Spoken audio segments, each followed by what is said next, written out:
So I've listened to the video, posted by Victor Osimhen himself, concerning the coach George Finidi.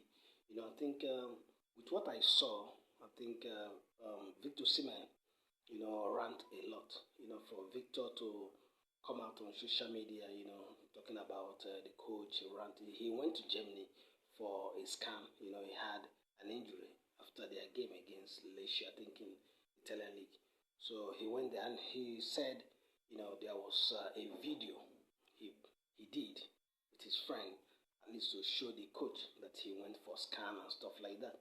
So, but on my own part, what I can say is for him to rant, on the video, shouting and trying to say nobody in this world that can talk to him, or I think it's uncalled for, because Victor is just a young boy, at his age, he's a player that just growing up, learning, and then we have few players too who are matured, So the way he presented the case, I mean, the way he talks was too arrogant, I would say. So even if at all he's African Footballer of the Year or playing for Napoli, does not mean that he can just talk to his seniors like that. He's a coach, and then he should have take it lightly. Even if he was not coming to camp, we understand he was injured, and then for him to say, okay, Finidi should have understand him, and he wanted to come to the camp to motivate the players or whatever. If Finidi refused him to come to the camp, he shouldn't worry about that, because we have pool of players, a lot of strikers, in the camp that can also deliver. So we can't hold him, we can't hold him and say he's the cause of us losing against Benin Republic. If Victor Osimhen is not playing, does not mean that we have other players in the team that can do it. We have a lot of strikers. So for me, Victor Osimhen, what he did, I think was wrong. So he need to apologize, maybe to the Football Federation also, and then for him to iron out his conflict with Finidi George. So Finidi on his own part, what I had, I've not listened to his own story, but I think with the conversation, with what we read and everything, Finidi should not hold Victor Osimhen responsible for losing against Benin Republic. If he's injured, he's injured. And if he's not coming to the camp, he's not coming to the camp.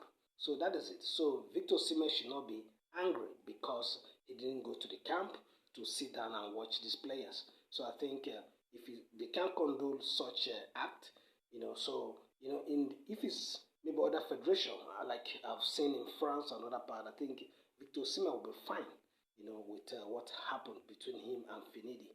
So he should apologize to Nigerians, those who are offended, because he ranted, he shouted, he cursed, he speak Yoruba language and stuff like that. So I think he's a professional, and as a human being, he should learn how to talk, to his fellow man or anybody. Nobody's an island, so he should learn how to control his anger. So that's the only thing I can say. He's a little boy, 24 years old, and he should learn, from his teammates, from friends, from his elder brother, and, because we are all Nigerians. So people who, the video, people who have seen it, I think it was not a good image, especially for him, because he's Victor Osimhen, African Footballer of the Year, and the little one, the young ones in Nigeria and around Africa and globe are watching. For a player to say this on social media, we could see his friends trying to calm him down, in that house where he was doing the live Instagram. So I think it's not a welcome development for Victor Osimhen. So things have to be done appropriately. Appropriately, things have to be done in the right way. So that's it, and that's my own contribution, and we hope that he can change for better. Not for him saying he will not play for Nigeria or he don't want to play for Nigeria. He's playing for himself. Nigeria brought him to the limelight, to play for the country. So he should, learn how to, respect the country, Nigeria, as a nation. So that's what I have, and that's what I can say. God bless Nigeria.